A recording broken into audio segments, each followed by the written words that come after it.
All right, once again, a very good afternoon, everyone, and welcome to the closing ceremony of the 8th International Conference on Research for Transport and Logistics Industry. It's been an eventful day here at the Department of Town and Country Planning, University of Moratuwa. We started off the conference with an insightful opening ceremony, and then we successfully completed the technical sessions with more than 75 research presentations. Now it's time to move on to the closing ceremony, and we have an interesting set of segments lined up in the closing ceremony agenda, and we are going to start off the closing ceremony with an insightful panel discussion. The topic of the panel discussion for today's panel discussion is policy-driven approach towards a quality transportation system for Sri Lanka, revisiting the realization of national physical planning policy for 2050. To start off the panel discussion, I would like to invite the moderator of this panel discussion. The moderator of today's panel discussion is Dr. Chathura De Silva. He's a senior lecturer at the Department of Town and Country Planning, University of Moratuwa. Dr. Chathura, the platform is yours. Next, we would like to introduce the distinguished panel of panelists for today's discussion. The first panelist, Professor Amal Kumarage. He's a senior professor at the Department of Transport and Management, Department of Transport Management and Logistics Engineering, University of Moratuwa, Sri Lanka. Professor Amal Kumarage, we would like to invite you. Our next panelist is Professor Jagat Munasinghe. He is the head of department at the Department of Town and Country Planning, University of Moratuwa, Sri Lanka. And the other panelist, Professor Srimala Beratna, senior professor, Department of Economics, University of Colombo, Sri Lanka.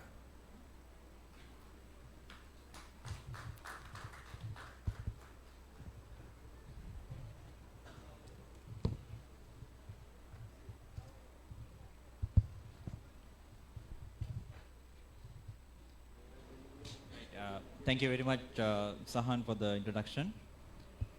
Let's move on to the panel discussion. So we'll be spending next 90 minutes discussing around the theme of policy-driven approach towards quality transportation system for Sri Lanka, revisiting the realization of national physical planning policy for 2050.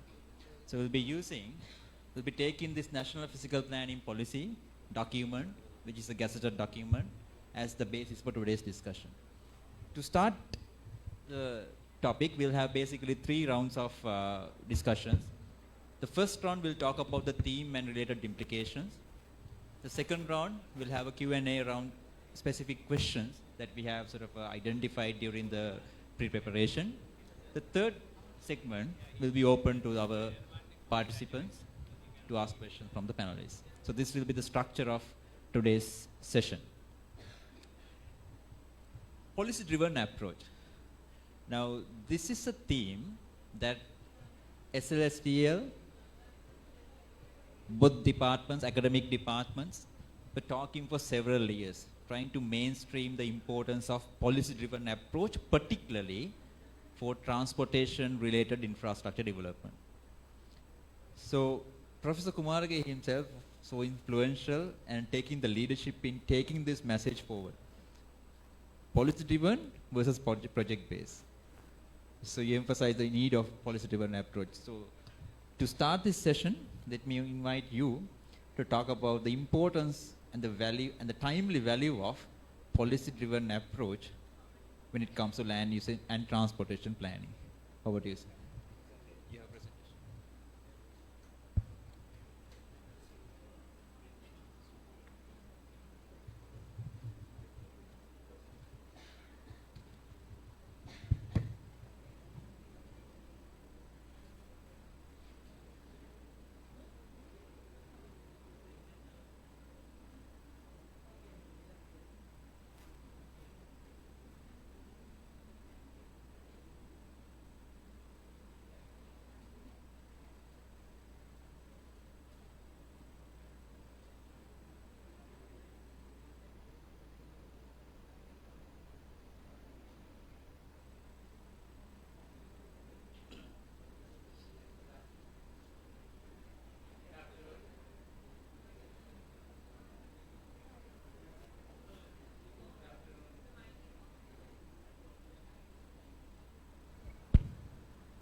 Okay, good afternoon. Finally got the technology working for me. So I just want to start with very quickly, because the main thing is the discussion. This is just to give some numbers and some orientation for the discussion, because policy should always be around data. Often we talk policy with around nothing, just ideas. So if you look at Sri Lanka, we can learn a lot from our history. This shows the growth in the different vehicles in terms of carrying passengers. Buses 71%, railway 28.7% in 1958. You may ask why 1958. That's the year I was born. So that's a good baseline. And this is what it was in 2016, where both those mode shares equated and railway was still very much below. And projections to go beyond that show something like that. And this is very much the path that we are treading. So which means that by 2030, if we go the same way, the public transport share will reduce to 27%, which is what the railway only was carrying in 1958. And the private vehicle share will go to over 70%. Now, all of this is generally interpreted by the political establishments, society, the economy as progress and growth. Moving towards private vehicles, private vehicle ownership is seen as part of our growth. So what is the problem? So in fact, you will see here that the GDP per capita, the rest is like growth of population. The GDP per capita has grown at that level, and the vehicle fleet has grown at a much faster level than the GDP. So these are all things that we can tell. This shows that Sri Lanka is prospering. So this is good news. So policy is needed only when you want to change something from bad to good. So what are we trying to do? Are we going to interfere with what is essentially a success story? Okay. Now, if you look at other countries, countries that have reached 30,000 per capita income USD, now Sri Lanka desires to become like that one, even though we are still at 4,000, now maybe a little less than that, or a lot less than that. How have these other countries reached 40,000 with motorization? So if you take countries like the USA, Iceland, Australia, which are low density countries, low population density countries, they have used very high vehicle ownership rates. The USA now have 91 vehicles per 100 people. It is one of the lowest densely populated countries. Same with other countries. But if you take countries which have very high population density, you can see that country like Singapore manage even today with just 15 vehicles per 100 people. So you can see that different types of countries have used different policies on motorization to reach the goal of high income. So having a vehicle is not necessarily a symbol of prosperity. In other words, if Singapore had the vehicle ownership of the US, they would have never become prosperous. On the other hand, if the USA tried to manage their economy with public transport, they also would not have prospered. You have to decide which of these curves you want to go on. There's also a middle curve of the middle density countries. You can see Sri Lanka is also in that rank. And these countries reach about 50 vehicles per 100 people when they get to $30,000 per capita income. A lot of countries in Europe and many countries in Asia, South America qualify for this category. Now, having said that, so even Sri Lanka, in South Korea, Japan follow that curve by and large. Now, the question to ask is, which curve is Sri Lanka following? Other than those who have seen this many times over, Any guesses? Sri Lanka? Well, you guess it. We are on the prosperous curve. We are on the wrong curve. So my estimation is that we will never get to 30,000 unless we change our curve. Okay? We have a esteemed economist here. He might disagree with me. Well, he says, no, he's going to agree with me. That solves the problem. Now, if we take this as a guide, where we match our economic expectations with our transportation policy, what would Sri Lanka's vehicle or public transportation map look like based on the population density? At least 65% of the trips in Western province have to be on our public transport.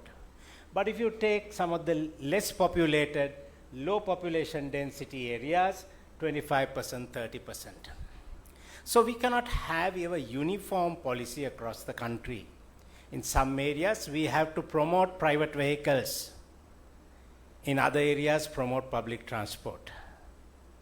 So our policy needs to be aligned to that. Now, as you know, this is a cycle in which many middle-income countries are not negotiating successfully. That is, when economic conditions improve, per capita or personal incomes increase, lifestyle changes, and then you start consuming a lot of things. But then the country cannot actually produce them, manage them efficiently, and then you have a spiral downwards, or at least your economy stagnates. And there are many countries around the world, particularly in Asia, that have reached $6,000, $7,000 and not been able to go beyond. Now, Sri Lanka, we seem to have hit that lot sooner than that. And I believe one of the reasons why we cannot go is because we have the wrong transportation policy. So now, if you look at this, our economic condition, increase the economic, change the lifestyle, higher mobility, increase in demand for road space, which we cannot now provide. So how have we kept this cycle going? By taxing vehicles very heavily.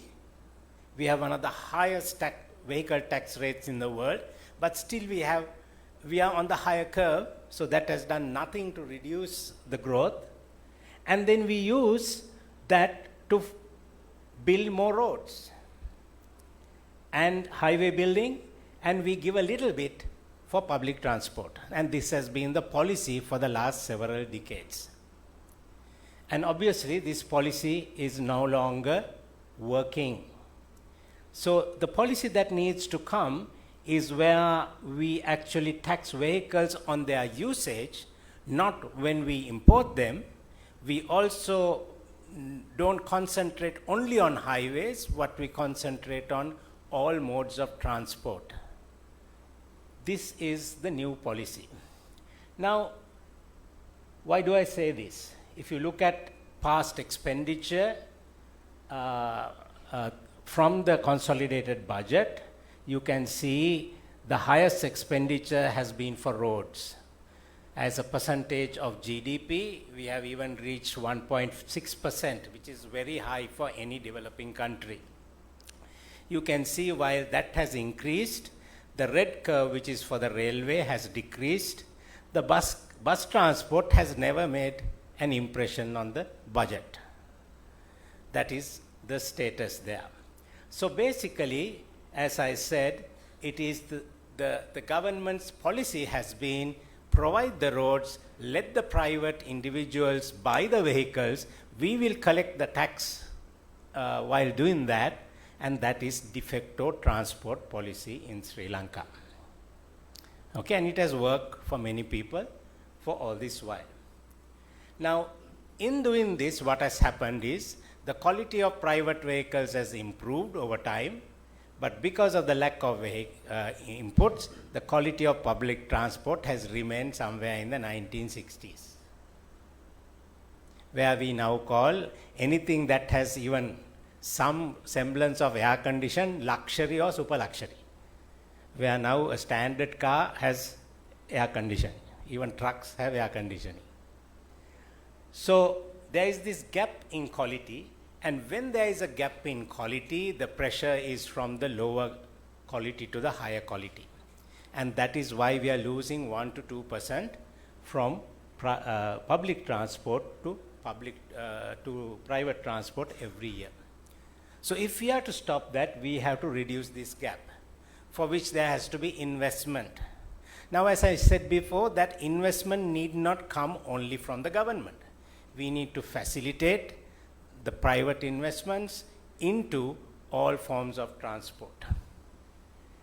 Now, if you look at what has happened to our society, the motorization, this process, I think has led to a number of unsustainable parameters. The first is, of course, I don't need to tell you that we have not been able to widen our roads in keeping with the traffic. So, congestion has become an unsolvable problem. Secondly, high foreign outflows. So, on the basis of fuel prices between 2018 and 2021, we spent 8% of our total bill for import of private vehicles, 10% for fueling them at $50 a barrel, and 3 to 4% on road construction. So in other words, 1/5, 20% of our foreign investments or foreign expenditure is for the road sector. It's because we don't have a good transport policy. We don't manufacture any vehicles, so that is entirely imported. We don't have any fuel, that is entirely imported. So our import policy or foreign trade policy is not aligned. Heavy burden on households. So this is survey done in 2021 by Central Bank. 20% of household expenditure is on transport. That is not an end product. Transport people use to get other products. In other words, that is a waste. The less a household, a country spends on transport, the more it has for other consumption. Singapore spends only about 5 to 6%. Heavy burden on households, contribution to climate change, high accidents, ad hoc land development. I need not explain these. So let me then come to the NPP, the NPP for 2050. So what should be our policy for what is shown here? It shows two things. One is it shows concentration of urban areas, and as I mentioned earlier, higher the population density in any area, higher should be the preparation for public transport to serve that population. Secondly, it shows corridors, particularly the corridor from Trincomalee to Colombo going down the southwestern quadrant. Now, when you bring corridors, again, they are ideal for multimodal transport development, not just expressways, multimodal. Most countries develop corridors multimodally because that is the strength that it provides. So when we have a policy, we need to have a public transport oriented corridor development under the NPP. I think it is well designed to be supported by public transport. The second thing is we need to have a public transport oriented urban development. Now, Sri Lanka has been having monocentric cities. What happens is when you have a strong city center, you have what is called a car-oriented urban sprawl, which is why we have difficulties in even encouraging public transport use. But this is what is more desirable. We have a strong center and then a number of decentralized centers. And this is a plan that was proposed initially by JICA, then supported by the Ministry of Transport and the UOM, to develop this set of satellite cities that would actually provide this kind of thing. So the urban development, the connection that people being served by those will have, and then how they interact will reduce the total mobility. So as you know, higher the population density, less energy, and which means our contribution to climate change will also reduce with higher density, which facilitates public transport. These are the proposals that were made, and this is what I think is possible for urban transportation policy. In the short term, it is all bus priority based. In the medium term, it will be mostly railway based, and then in the long term, if and when necessary, we can go to rapid rail such as LRT, and not the other way around. The third area is that the buses, because Sri Lanka is a small country, our travel distances are relatively small.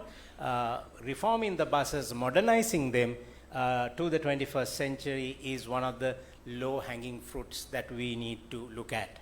And we need to build our planning based on this mode of transport. This is a project proposal that has been around but has not got moving. But if you look at that, we know it is high return investment.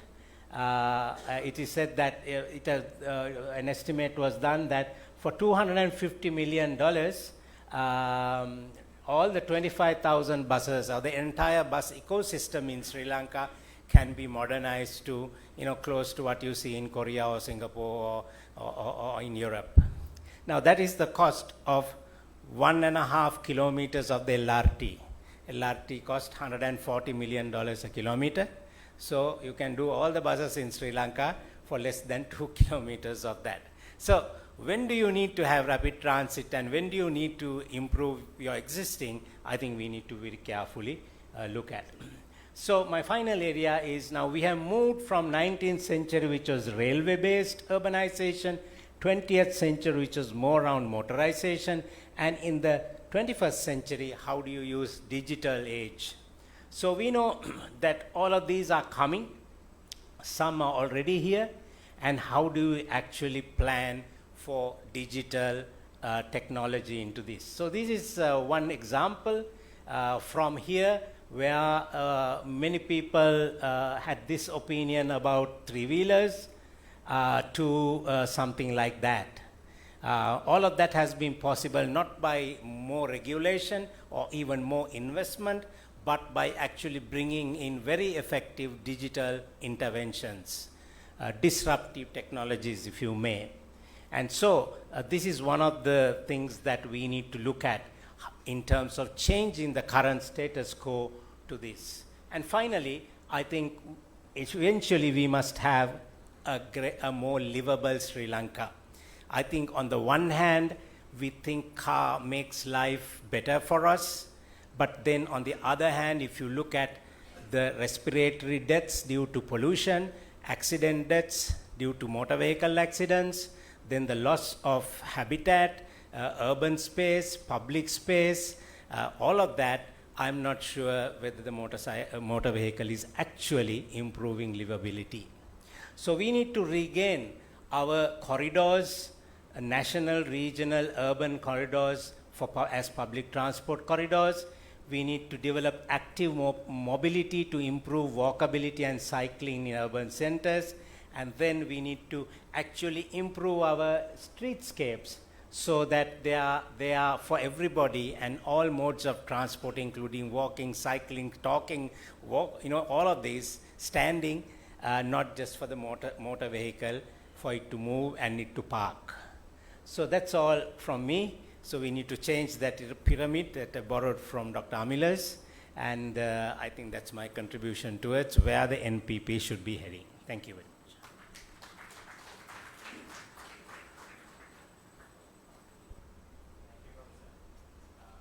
So you already touched upon NPP, presentation on emphasizing the policy-based approach. So we have Professor Jagat Singh with us.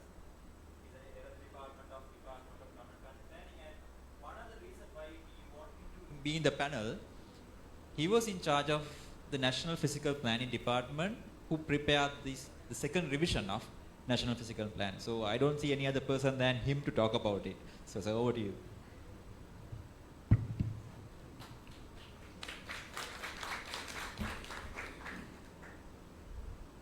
Is it coming? Right, okay. Good evening to all of you, all the distinguished guests here. So, thank you, Professor Kumarage, for already kind of presenting the National Physical Plan, right? Okay, so that you made my task easy.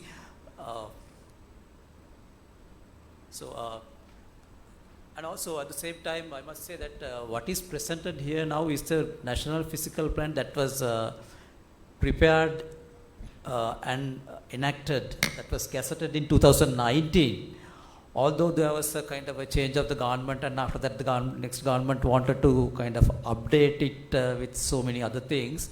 I don't think that had happened so far, even though they worked out on it, and also wanted to include certain other policies of the new government into that one. That was not easy. For some reason it didn't happen, and they were working on it, but still they came up with the same thing at the end with minor modifications and name changes, that's all, right? So whatever it is, this is the National Physical Plan as of now. So that's why I think it's still kind of valid. And Professor Kumarage has already shown this diagram, this map. This is the kind of the Gazette notification in which the plan was kind of made a kind of a legal document. And now that for those who are not very familiar with this kind of process and also the document and also the bit of kind of a plan, I must say now this is not something that is kind of idealized by somebody, but it is part of the law in the country. Now this the Town and Country Planning Act, the ordinance that is amended in 2000, right? It mandates the National Physical Planning Department to prepare a national plan for the Sri Lanka. That's a requirement. That's not somebody's kind of a fancy idea, right? So that is something that's a requirement in Sri Lanka to prepare a plan like that, because the governments of that time, of course, over the years have realized that most of the time the projects are being implemented without any coordination, without much of a kind of a planned kind of an arrangement. So that's why it came in. There was a need for that, and that is what is being kind of mandated on the National Physical Planning Department.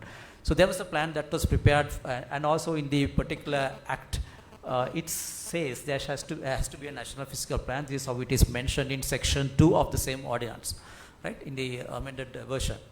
And also the same act gives a kind of, it prescribes the process that has to be followed. So it's not just a matter of a few people get together and kind of put their ideas and making it, but it very clearly kind of specifies, clearly kind of prescribes the kind of the process that has to be followed, right? So it's not a simple process of somebody's fancy idea coming into kind of play, right? And also it's a lengthy process. It takes minimum of 1 year. Minimum of 1 year. Of course, this took more than 1.5 years. So, but basically it is kind of prescribed in this way. And the first National Physical Plan that was enacted in Sri Lanka, that was in 2011, but it was actually prepared in 2007. So why this second plan was that because by the time that 2007, it was already 10 years. Usually a plan of this nature in a national physical plan in any country, and even the urban plan, has to be updated in every 10 years. That is the practice, because we all understand the the policies change and the societies change, the technology evolves and the kind of people's cultures change. So with all that, it's a usual practice that every country, every city kind of update their plan in 10 years time. So that's why the requirement came in, and it has certain features, of course, which has not been kind of neglected or the kind of overlooked in the second national physical plan. And so the basically the idea was to provide the kind of physical planning framework or the kind of environmental framework that is supportive to the economic development of the country, right? So that is the kind of basic principle or basic kind of the requirement of the plan.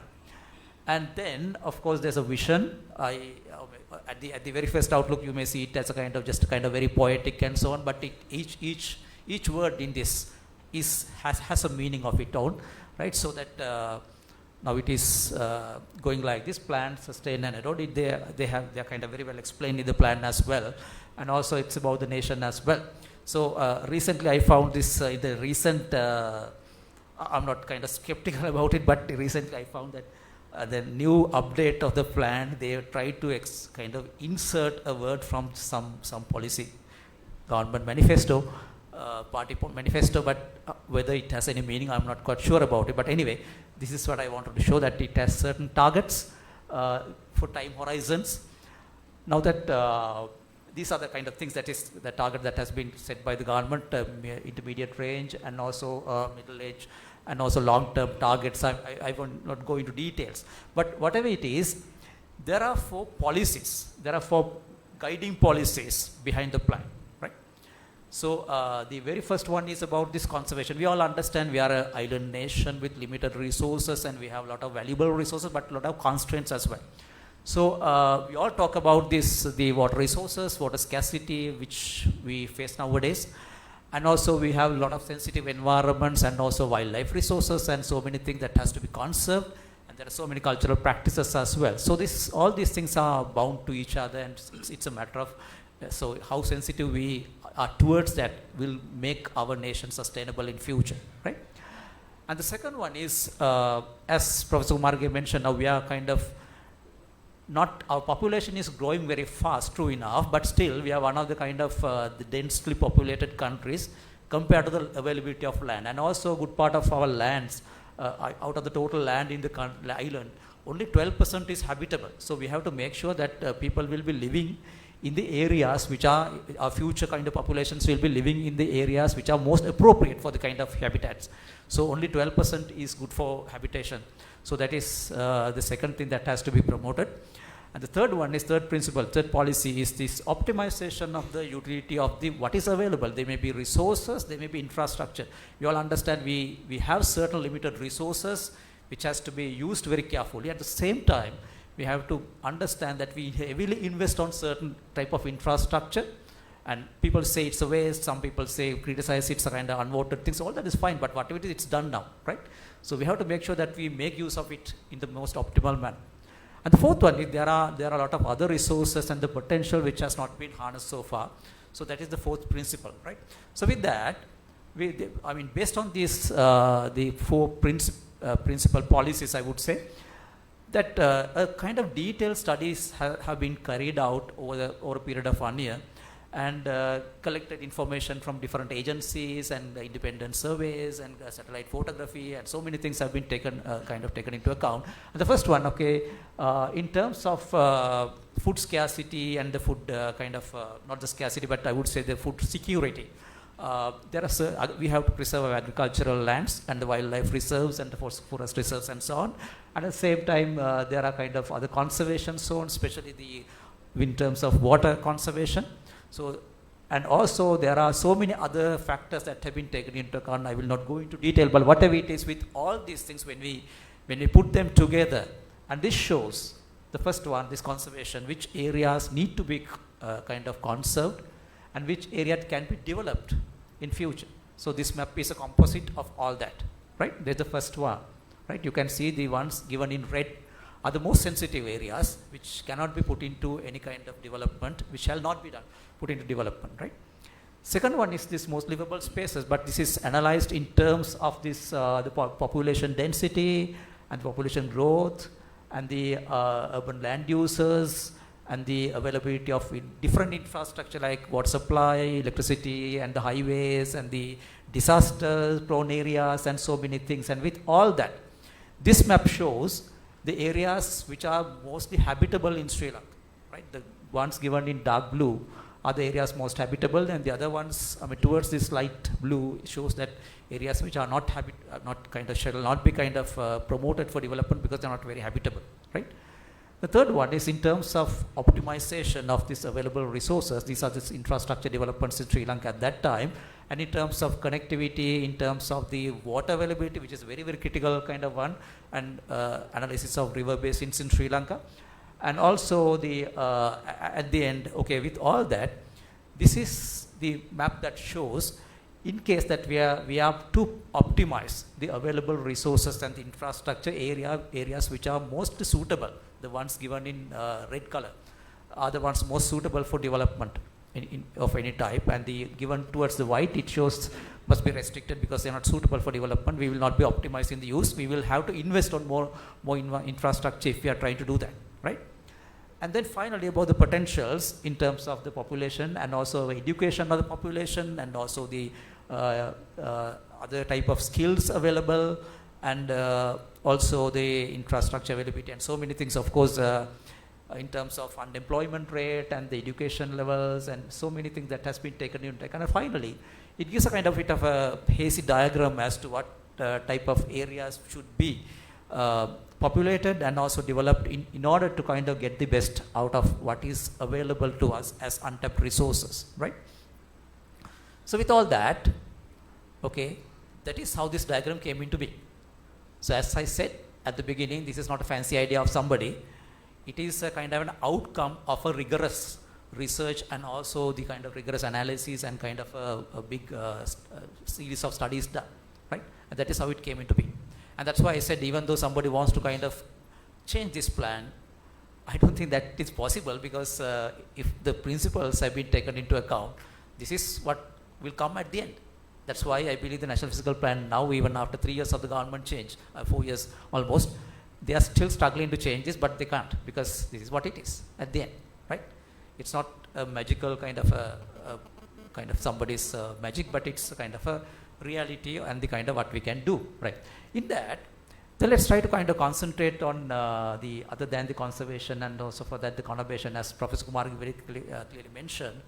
And in terms of transportation, right? What type of transportation is required? What type of transportation is advocated in this? Okay, we not only the first corridor, but there are 3 other corridors that is advocated here, depending on these resources available, and 2 metropolitan areas and 9 main urban centers. Town centers, I believe Professor Margi more or less explained it. The concentrations that is expected here, the main concentration from Colombo to Dambulla and then in Trincomalee. I'm afraid to call it a corridor because corridor has made a big kind of turmoil in this country in 2019. As I can remember, it was powerful enough to topple the government even, right? So that let's not talk about it too much. It's not a corridor, but whatever it is, concentrated development, we call it a conurbation, right? So it's more or less shown here. This is the area that is most suitable for the development, not because that the transportation can be developed in that, but already we have transportation infrastructure being invested in that, right? Whether we like it or not, since it's done. Now let's try to accept and try to kind of get adjusted to that and work in both ways, right? Get adjusted to what is available and also develop the infrastructure that is more suitable for that. And you can see in this one, in terms of, okay, our maybe here what is emphasized is the rail transportation, you can see. Because we all understand, even though we do it, are we rich enough to invest heavily more and more on expressways? Is it possible? Is it advisable, or is it sustainable, right? So that is something. That's why it is mentioned, you can see very clearly in this particular plan, okay, up to Dambulla, now this project is already being implemented even at this stage, and also up to Mattala also that was implemented, okay, fine. But let's try to think about the rest of it. For example, the Kandy Expressway, starting from this Pothuhara to the Kandy segment, and also the one from this up to Ratnapura, that is Sabaragamu Expressway, right? So these are big questions. Ruwanpura Expressway, yes, Ruwanpura Expressway, right? Okay, these were the ones that is, this is questioned. It doesn't say no, but it says, okay, think about it, okay, defer it for a while, and think in 2030, at the next update, whether it is really required, right? So that is what is mentioned here. And also there can be certain other expressways from Jaffna to Kilinochchi and maybe the Batiklo to Ampara, in case there will be requirement. But more importantly, what is prioritized here is the rail transportation that is from Colombo to Kandy and then to Trincomalee and then to the interior segments like from Ratnapura to Ambilipiti and to Hambantota, and in the eastern side also up Ampara to Batikulo and Lok, that there are certain loops that is kind of considered, and these are kind of came out from the kind of expertise weaves. And also in terms of the other type of transportation kind of sectors, that is like the airports and so on, which can be developed in this, right? And supported by this other infrastructure, like for example the fiber optic network and also water transportation and water supply and so on. Everything is kind of considered heavily on this one in support of that, right? And the location for different types of industries, this is also based very much on transportation, right? So the available transportation network and the proposed transportation network, which are the locations which are ideal for that, right? So with that, and this National Physical Plan advocates two more things, that is, in order to kind of successfully implement and make use of it, there are three other things that is required. The first one is the National Spatial Data Infrastructure. My understanding is it has started, but now it got stagnated halfway through, but what happens now I'm not quite sure. But these are requirement, of course, just as Professor Kumar mentioned a little while ago. I mean, this is a digital era. I mean, of course, we have to go for this information, the kind of era. We have to go with that. And the physical plan alone will not work because it has to be supported by this kind of information infrastructure as well. And the second one is about this personal data infrastructure. I am happy that I heard that even though with a lot of controversies is being implemented, the national identity card being kind of digitalized or biometrics and all that. So which is something that is suggested in the National Physical Plan, because this is very, very important for us to control, not to control, but to manage the kind of space. Even though this is very personal data, there can be a lot of, big impact can be there with that, right? Third one is again transportation, national supplies network, this logistics, right? What most of the time we know is that we do, even though we talk about food scarcity and resource scarcity, not that we have a scarcity, but we have information scarcity. That means things are available in different places, but no one knows where it is available, no one knows where it's needed. So this has to be linked up. So this supplies network has to be kind of very well established, which is a kind of success for the implementation of the National Physical Plan, as well as for the kind of development, economic development as well. So these are the things that is basically expected, and in addition to that, of course, the think tank and so many things have been suggested, and so I don't think this has so much relevance here. But anyway, this is kind of a summary of the National Physical Plan. I believe I could make it just enough for a discussion. Thank you.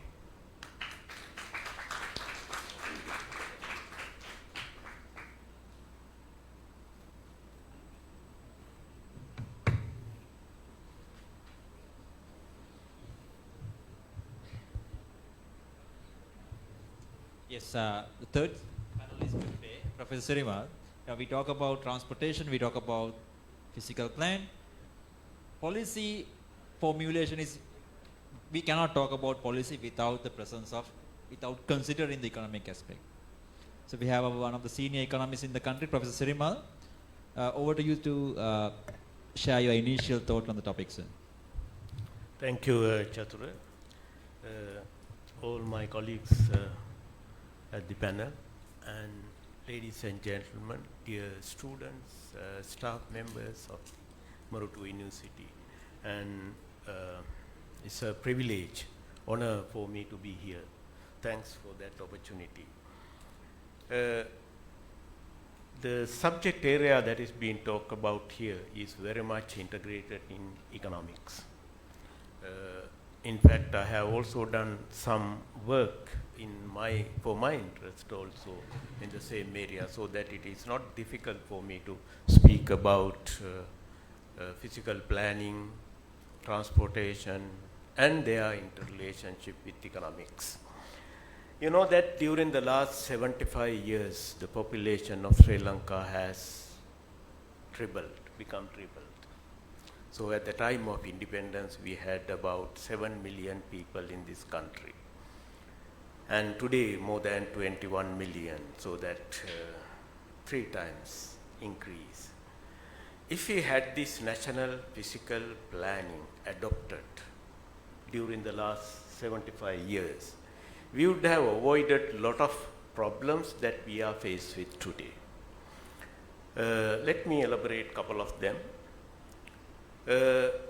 Politicians would not have had these discretionary powers to make use of the land as the way that they have been using it, even distributing among the people, clearing the jungles and forests, and then blocking them into smaller plots and then giving away for maximizing votes. We would have avoided this conflict between humans and elephants. And of course, we would have protected our wildlife as well. And we would have encouraged our development effort. In fact, we would have made it more efficient and effective, because when people spread all over land mass, and the development cost is also becoming very, very expensive. So we are not talking about that today. What we are talking about is giving water, giving electricity, providing various kind of infrastructure, utilities and facilities to every corner where people found their homes, not because we didn't have any physical plan for the country. So the first physical plan, as I have seen, it was mentioned that 2007, right? And I have seen that, I still remember that there are 5 metro regions marked there by 2030. I think that was the time period. By 2030, Sri Lanka would have 5 metro regions where people would be concentrating.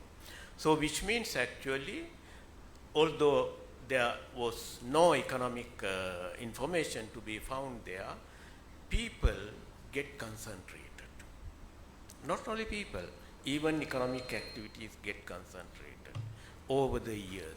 When your economic growth is becoming faster and faster, the concentration is also becoming greater and greater. So that's an economic law. And economic growth becomes faster when you have, well, let me explain 4 factors why this concentration is taking place. If you examine all over the world, depending on the status of development, you may find economic activities got concentrated, people got concentrated too. 4 main reasons. Number 1, agglomeration, what we call in economics. So it is beneficial for business activities to be together. There are very specific ones which should go away from that concentration, but other than that, there is a benefit. And I'm not going to explain those agglomeration benefits, because when they are located together, that's why Colombo has so many businesses concentrated in one location. And there is actually, in economics, there's an indicator called economic density. We know population density index. In the same way, there is economic density. The amount of income or economic production output that is generated within a given unit of land. So that means actually GDP per square kilometer. If you take that one, you will find all over the world, everywhere, growth is not evenly distributed everywhere. So you don't expect that all the 25 districts in Sri Lanka to be developed in the same level in the next 25, 50 years. In fact, if the country is growing fast, there will be greater concentration of economic activities to certain places. People also follow those business concentration. Why? Because there are 2 reasons for that. One, people can benefit from that growth concentration in terms of their transport, in terms of their utilities and facilities available. And I'm sure all these, many of you are here, you are living in closer to Colombo, if not in Colombo. Why? Because you get the benefits of all these development activities in Colombo. So the next uh, next point which facilitate people's concentration is that they can also make use of their own human resources, because there is a demand generated within those regions for the peoples make use of their education, make use of their skills and professionalism. So that I'm sure all of you who are here, there is a demand for your professionalism in areas like this, not in areas like Monaragala. That's why Monaragala is becoming less and less populated. Uva is becoming less and less populated. Agunakola Palasa is becoming less and less populated. Educated people cannot live there because there is no demand. So number one, the benefit of agglomeration, encouraging concentration of business and people. The second, the degree of connectivity. That is where these transport corridors also come into the picture. In fact, connectivity in this sense, it doesn't mean just the physical connectivity or the physical distance, but also it includes other connectivity, digital connectivity, technological connectivity, and where you can easily get access to any point, any service, any market that where you want, and these are available easily because of the connectivity. And connectivity, the second point, in 2010, the World Bank prepared a document for Sri Lanka. In fact, in the following year, the World Development Report also on the same subject, economic geography. Economic geography. In that document, which chose specifically for Sri Lanka, they talk about Sri Lanka's economic geography and why it is necessary for people to concentrate, not to spread everywhere, but to concentrate. And in fact, its subtitle is Connecting People Prosperity. If you only concentrate, you will be connected to the prosperity, otherwise you are left isolated. That's what has happened for many people in the world. Connectivity is important. Connectivity to the not only within the country, but also connectivity to the outside the country. And both are important. Physical connectivity, digital connectivity, and other types of connectivity for goods, for people, and for ideas, information, knowledge to traverse. The third factor why businesses get concentrated in certain locations, not spread everywhere, is the degree of factor mobility. Factor mobility means when a business is located in one location, it has to have a set of factors. If you're talking about labor, it's not just labor. In fact, in our economic models, we have only one homogeneous category called labor, which is wrong. There should be various kind of professionals and lower level, unskilled, skilled labor. It's a set. Maybe 50 labor unit, maybe 100, maybe 1,000. So business is located wherever you can find all these set of factors, labor, capital, and natural resources, and any other. They are easily available. They are not available everywhere. So that's why business have an advantage to get concentrated in regions like the Western Province.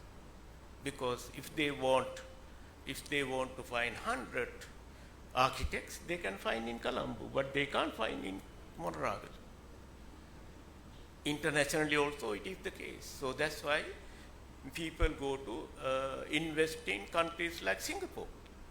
They can easily find all kinds of professionals that they need in Singapore, but if they locate their business here in Sri Lanka, even in Colombo, there are difficulties to find the number of people that they want. In fact, I remember a case, Motorola company. I am sure you have heard about international company,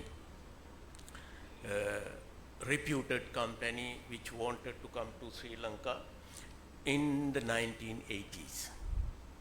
They visited here. I got this information, first-hand information from Professor Mohan Munasinghe, who facilitated that deal at that time. He was working for President Jayawardena's government at that time.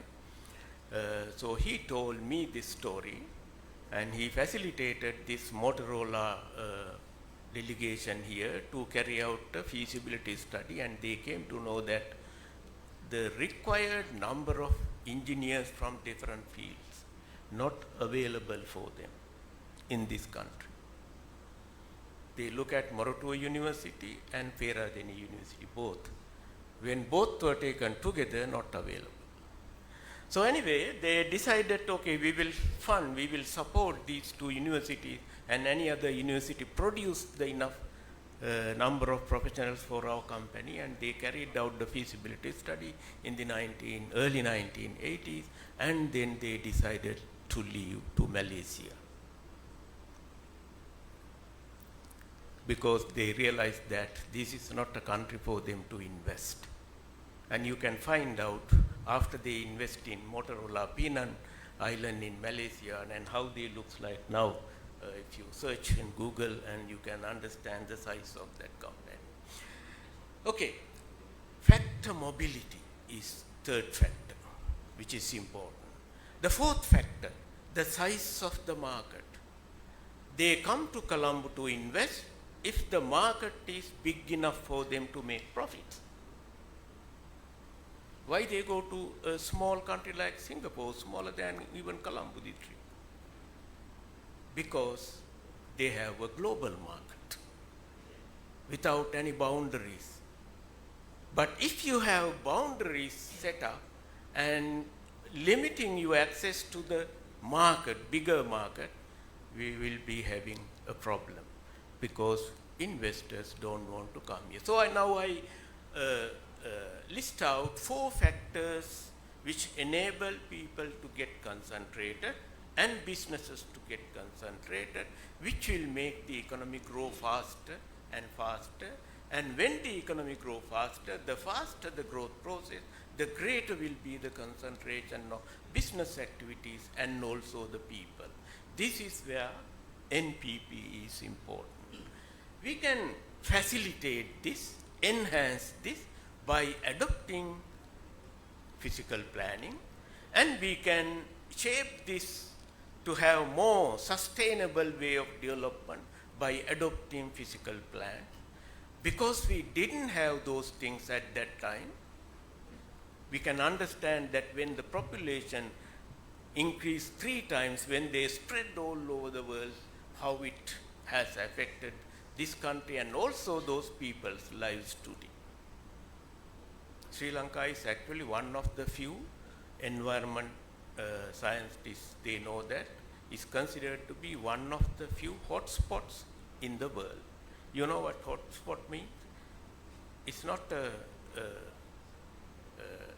term to be proud of, that Sri Lanka is such a beautiful country or such a nice country in the world. No, it's a very dangerous term to be used, because the criteria, 2 criteria that is used to categorize environmental hotspot, which are actually biodiversity hotspot.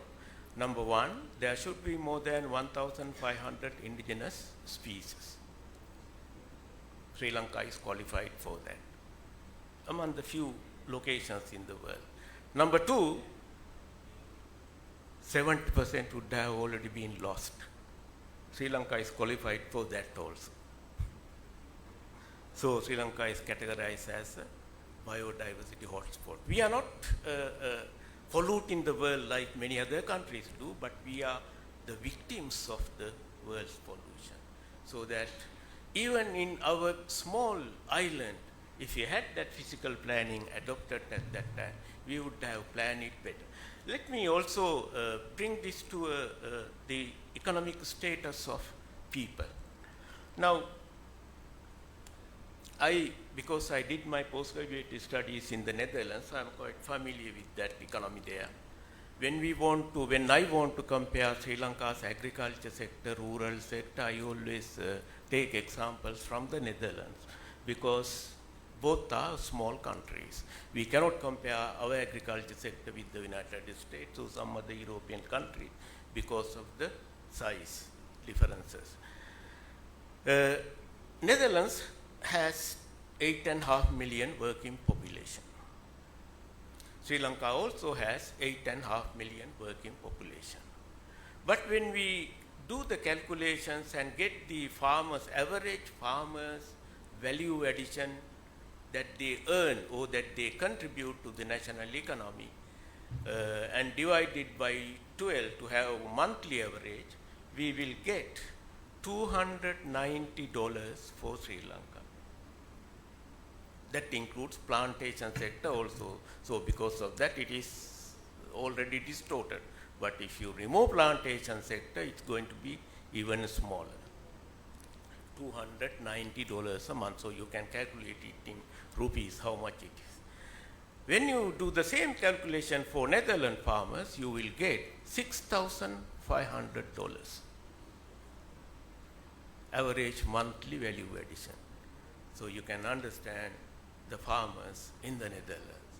If you get Israel, it is even bigger, more than $10,000 a month. What is the reason? The reason is related to the point that I mentioned here, which is people's concentration. Because when you concentrate in urban areas, urban settlements, again physical planning is important. It is concentration without congestion. When people get concentrated, they leave the rural sector. So we leave agriculture sector. In Sri Lanka, we have regulatory barriers, physical barriers, cultural barriers for that leaving the traditional agriculture sector, so that they actually encroach into the wildlife. That's how they got spread all over the country, reducing our forest coverage.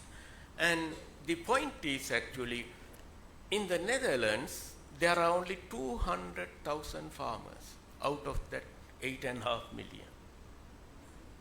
In Sri Lanka, out of 8.5 million workers, we have 2.2 million farmers. Too many farmers stuck in two small farm plots, trying to produce as much as that gives income for them to live, but actually producing too little. Too many farmers producing too little, which determine their living standards also. So, the World Bank study actually tells us Sri Lanka's transport cost is very high, higher than the United States also. But you may disagree with by looking at our railway fares and bus fares and all these things. But that is because we have subsidized it. But otherwise, to transport a container from Monaragala to Colombo port, it is more expensive here in Sri Lanka than in the United States or in Western Europe, according to that report. Why? Because we don't have those transport system established in this country. Now, Professor Amal's point, why people are using so many private vehicles here? Why it has got? Because somehow our income levels have increased over the years. And the public transport system, which is railway and public bus, it has become Natiberiaige transport system. We have limited to Natiberiaige. That is the reason. Even the transport minister, I don't think he has never traveled by train or by public bus. I don't blame that, because public transport system in this country is for those who are in the poor category. The only public transport chairman I knew that who traveled by train is Professor Gunaruwan. Well, he can travel, he can go to the locomotive, the engine compartment, and then he can travel with the train driver. But this is the reason. And why there are so many private vehicles? Of course, some of them Not everybody wants to show who they are, what they are, but because of the underdeveloped transport system in this country. Now, there's also a point about in the section that was asked me to speak about economic crisis, but I don't want to touch upon that point. But anyway, we are trying to start all over again because we have fell down for some reasons. And if we want to improve from this point onward, we need more and more and more investment. We need more and more and more structural transformation, agriculture, industry, services. And that can be facilitated with physical planning. And how do we do that? Because it can enhance, it can make it more efficient, that transformation. But also, without doing that, you can also let it happen haphazardly, all investments, settling down, finding their homes in the jungles, clearing the jungles. I don't think that our elephant-human conflict is ever going to be sorted out in this country. Every day we will have that sad news. Elephant corridors should have been cleared for the elephants, I think. I don't know, I'm not an expert in that area. But we have made it a mess, our development process, because we didn't combine economic realities, economic laws which are operating with, to shape them together with our physical planning system. This is my final conclusion. Thank you so much. Thank you very much, Professor. To fit into the time of the session, I will limit the discussion from my end to a couple of questions. Let me connect the dots here. Seeing a lot of young faces here and also distinguished invitees sitting here. Now, we all agree as senior academics and also practitioners, policies are needed. Policy-driven approach is important. We all agree. Do we have a policy for that? Yes, do we have? Yet to materialize a transport policy, but at least we recognize we have a policy documented and gazetted. That means it has gone through the legal process. That is on the one hand. If you look at these young faces probably a couple of years back and even today, they're demanding for a system change. If you look at the whole essence of the system changes, how can we make things more systematic and organized without letting them be ad hoc? So there seems to be a clear gap. I would love to hear from our eminent speakers. What is the next step? How can we bridge this gap? How we can materialize these policies? How we can implement? And how can ensure that in another 70 years, the next generation will not curse us saying that you created another crisis? I would love to hear your thoughts on that. Pass in the mic.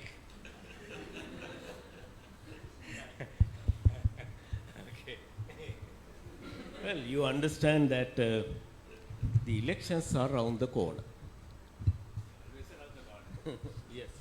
So only this time we had a couple of years without elections.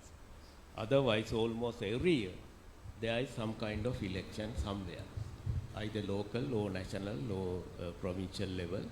So even the subnational level elections are barometers, unlike many other countries, or the testing grounds for the national elections, those who are contesting at national level also, because they are the arms of the national level politics to the grassroots level. So all these elections carry policy swings. We have seen that. And the focus is on these things, what will come next year and the year after, but we don't see beyond 4 or 5 years ahead. So that we don't want to look at what is going to happen after 10 years, 20 years in this country. So far that was our journey. But at least now, because we know that the end of that journey, not because Nobody knew that the country was going in that direction. Many people knew that, and many wrote about it. But the policy focus was within 2-3 years' time. So when the economy got weakened, and when I'm sure everybody enjoyed this journey so far, and everybody had electricity at lower cost, below the cost of production of electricity. We all had all other benefits from the government. And we pumped petrol at low cost, lower than the world market prices. And we elected those leaders who would tell you that, okay, we will reduce the price of that and this, without realizing that how they reduce it, not bringing from their home, reducing it by borrowing, so that we came to the end of the tunnel. So I think we all are responsible for where we are today, but at least this crisis has given an opportunity. I think many people talk about it now, right now. The way that we did, we influenced our politics also, it was wrong. In fact, that realization is the key to make a change. However, now we are a little bit okay, and we don't see those long queues, petrol queues, gas lines and those things in the although we are not okay in terms of our living status and our commodity prices and all these things. More than half of our income has been wiped out now in real terms, although you get the same level of income, but half of that is, more than half is now wiped out, if you go to the markets. But if we want to make that change, this understanding, the way that we went is wrong. That understanding is important, so that it is the time for the public as well as the politicians representing them to listen to the future. It has to be planned. Yeah, I think I have a slightly different view on that. I think, a lot of countries have many elections. They have national elections, provincial, state elections, local elections. So I think it's how politicians have made themselves almost indispensable in this country, or people have, in your opinion, people have allowed themselves to be unable to manage anything without political power in place. So I think now when it comes to implementing policy, there has to be several institutional aspects. One is there have to be the professionals who actually do the technical part. Then there have to be the administrative machinery that actually has to implement it. And then there are the representatives of the people who will decide whether that is what the people want. Now, unfortunately, in our system, why policy doesn't roll out, in my opinion, is because all of these have become one. Because when you change a government, not only do the politicians change, the administration also changes. Then unfortunately even the professionals also changed. There are this party professionals, that party professionals. So finally it is two sides, three sides, So you can't develop policy based on political ideologies. Policy has to be based on a long-standing interventionist approach towards solving problems. Each government can come and modify them depending on what the political mandate is. So I think that whole machinery has broken. So I think, one thing to have the National Physical Plan 2050 in print, at least having it intact for 3 years is an achievement. But to have it implemented, I don't think there is a national structure in place. The National Transport Plan was approved in 2009, and we reviewed its progress last year, and it had 1.5% progress in 13 years. So that's how much policy. Yeah. So I think these are the things, the structural changes that Professor Abhiratna mentioned should also include the institutional restructuring that other countries have successfully managed, because otherwise all our efforts, I think only about 5% produce. That's the sad part. It will be, yeah, it might be. Well, I believe the lengthy answers to your question has been kind of given by them. But okay, anyway, I have a kind of a bit of a different view, and also I'm a believer in a kind of total change. So therefore, I believe that what we have to change is not the bits and pieces, but the kind of whole structure. I don't know whether it is possible or not, but I believe there's something terribly wrong, or something fundamentally wrong with our constitution, right? That's what I believe. So if we need to change all these things that we experience as bad, there has to be a kind of a total change starting from the constitution itself. Because even though we say we are a democratic social republic of Sri Lanka, do we have a republic? Do we have a real representation of the people in the parliament? Is it what is discussed in the parliament is people's view? This is a big question. So I believe there has to be a kind of a total change in the kind of a whole, starting from the constitution itself. That's what I believe, but we can have a lengthy discussion about it, but that's what I believe in. That's it, in short. I think we can agree on one thing, we all change. It's always good to have similarity and also differences. I think I've been notified several times that we are running out of time, but it will be injustice if we conclude this session without giving opportunity for the audience, at least to raise one or two questions if you have, which could be very useful. Yes, please.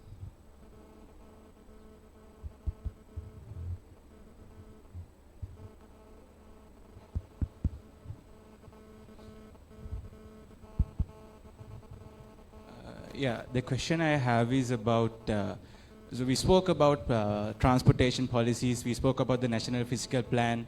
What I believe is there's another segment in this arena that we need to discuss, which is clearly connected to transportation as well as for the National Physical Plan, which is housing. So Professor Amal Kumarage specifically significantly highlight the unhealthy urban sprawl patterns. I think the way we housing and our housing practices clearly has something to do with it. As Sri Lankans, we always prefer landed housing. So my first question is to Professor Jagat, whether we should, is there a requirement, as I believe there's a requirement to promote densified housing across the identified development corridors as you presented in the National Physical Plan. My first question is, we all identify that as a requirement, but how can we implement that? How can we promote densified housing across those corridors? The other question is, my next question is to Professor Amal.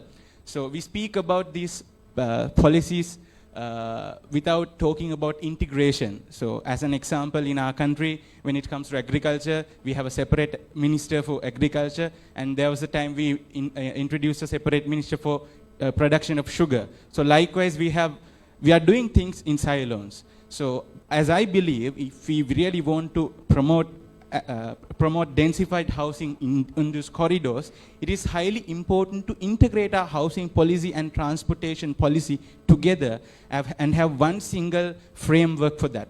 So how can we integrate the transportation policy and the housing policy in order to achieve that? So those are the questions.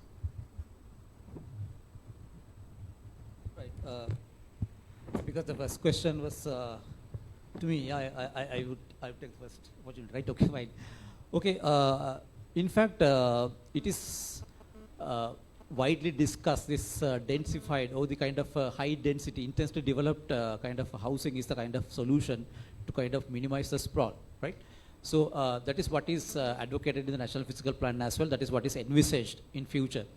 And in order to kind of do that in Sri Lanka, I believe that we have to understand, even though everybody talks about, okay, go for high rise and go for kind of multi-story apartments and things like that, that's a real question to me as well, because even though we think that is the only way that we can intensify or the kind of go for high densities, that's not the only way, of course. If I'm sure if we have the first year or second year students here, our planning students, they have studied these low-income settlements in Sri Lanka, in Colombo, and in this area. And they came out with very interesting findings that, okay, people in these low-income areas, right, they are very happy, and they are living with the basics.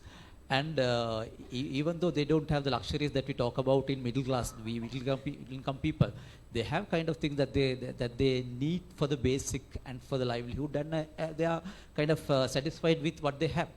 Okay, but even though if we take the kind of total population in Sri Lanka, and also the total number of families, and also the land area that is available to us, and also the population growth, we still can say we can manage it. It is not essential for us to go for these tall buildings and high-rise living and things like that, which are costly. At the same time, the investments are very high. And in case, if we manage them very well, kind of the locations and the links between the kind of towns and city centers and decentralization, as it is shown by Professor Kumarage, of course, we can manage it. It's not necessary for us to go for these condominium apartments, which are 12 to 15 stories high. We can manage with 2 stories, 3 stories, provided our attitude and our living styles and the kind of accept social kind of mainstreaming that is required for these different crowds of the people is kind of there. So my understanding is, with the land that is available to us, with the population that we have, and the rate of growth, will kind of does not allow us to go for this high-rise development. It's not a requirement. That's how I believe it. And also that is, if we take the lands along this, the corridors as said in the kind of national physical plan, we can manage it. I'm saying this with evidence and confidence. Yeah, so the second part of that question is about integrating. Should transport policy and the NPP be integrated, right? Well, actually, it's not only those two, but there are so many policies that need to be integrated. And that is actually not the job of the NPP, that is the job of the National Planning Department, the NPD, which is under the Treasury. That is the place where economic policy and health policy and all these need to be integrated. And they have to actually play that role of ensuring that all the plans that are integrated to that. Now, that has been a very weak link in our system for maybe, I don't know, 30, 40 years now. And actually before the 1970s or 77, I think, it was very strong, probably too strong, and that limited, certain thinking. So we need to strike a balance where there is central planning and also, being allowed, change to happen. Because otherwise, planning in this country has become a bad term. Because my summary is that if you plan something in this country, you're more or less ensuring that it doesn't happen. If you want something to happen, don't plan, just do it.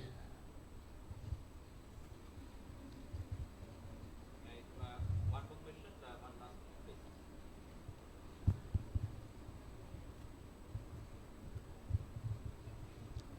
I do have a question. First to Professor Kumarage and Professor Abhiratna also mentioned NPP.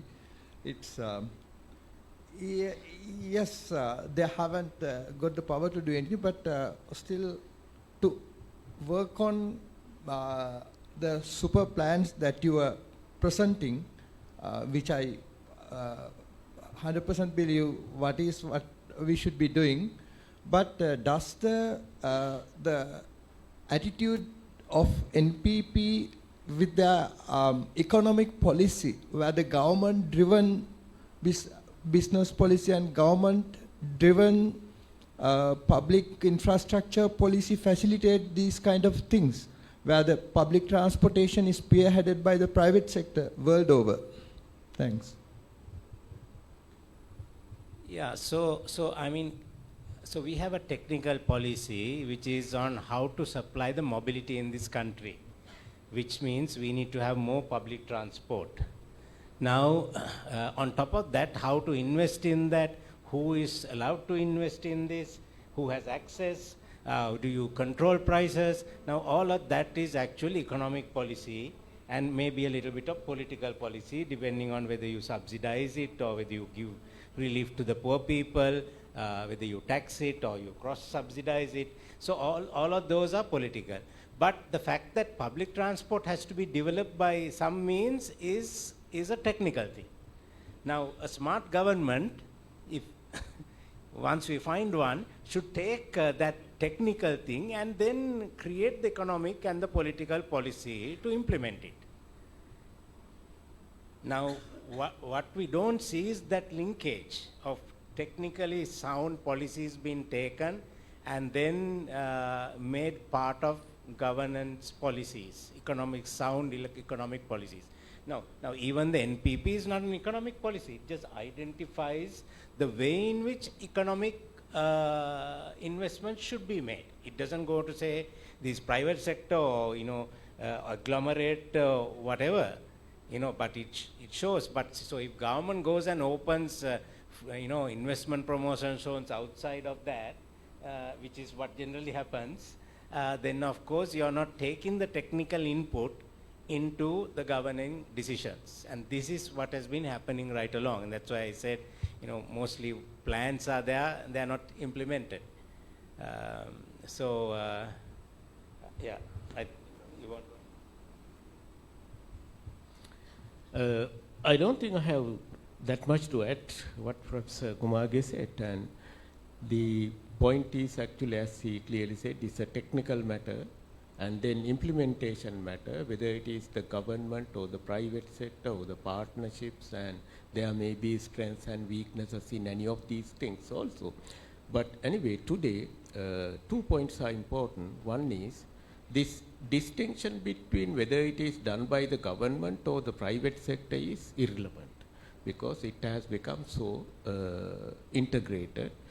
Look at our neighboring country, India. Ports and airports are also built by the private sector and owned by the private sector. So it's a matter of changing our attitude. And then even if we look at our own case now, there is a strong case that we need to have private sector participation more and more, because the government does not have money to finance the infrastructure. In fact, over the last 10-20 years, if you look at infrastructure building by the government, it has been always credit finance, credit based. So in that sense, there is a strong case for this country right now, because of the economic crisis, because we cannot borrow, because we cannot increase taxes anymore, because the government does not have the capacity to spend more than what it is spent right now. So there is greater need for private sector participation in a lot of unconventional areas also. But the question is the private sector, they don't come here looking at people's tax money or all these things, but they look at all these things from business point of view. Do they trust this investment climate? And that is the biggest question that we need to sort out to achieve our economic growth in the medium term. Thank you. I've been already notified by the chairs and the president that we are running out of time. Maybe we'll be finishing within the next 5 minutes. So if you don't mind, shall I quickly wrap up? Please correct me if I'm misinterpreting your views. 3 things which came through this whole discussion.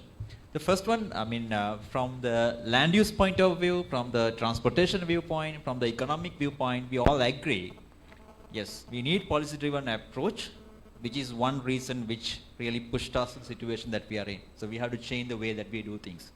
Move from project-based to a policy-based approach. Number 2, how we can do it, how we can move from having a policy like this, comprehensive policy document, which is already been prepared, to move forward, to way forward. All 3 speakers were talking about change. Change in attitudes, change in the institution and the structural setup, and the Professor Jagat was talking about changing the constitution. I don't think we cannot say no. Change has to be not just one, but it has to come from different viewpoint. The third one, in the policy, we all agree, specifically talking about transportation, irrespective of who is investing, who is governing this facility, there's one common thing which came out. It has to be centered towards people. All this transportation infrastructure development, I mean, if you interpret public transportation, which is about developing public infrastructure, targeting general public, not the individual riders. How it can be done, technicality, it's up to the policy implementation. So that's some of the key takeaways. Now SLSTL is continuously doing this. A couple of months back, this initial discussion came through at a discussion forum hosted at the ISL. I'm pretty sure SLSTL and the Department of Town and Country Planning and Department of Transportation Planning and Logistic Engineering is committed to take this message forward, and hopefully we'll get the necessary government support and blessing for that.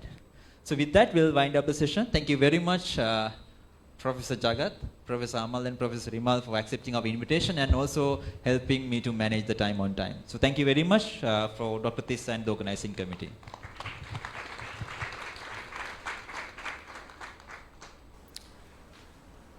Thank you very much, Dr. Chatur and the distinguished panelists for conducting the panel discussion. It was truly invaluable and insightful.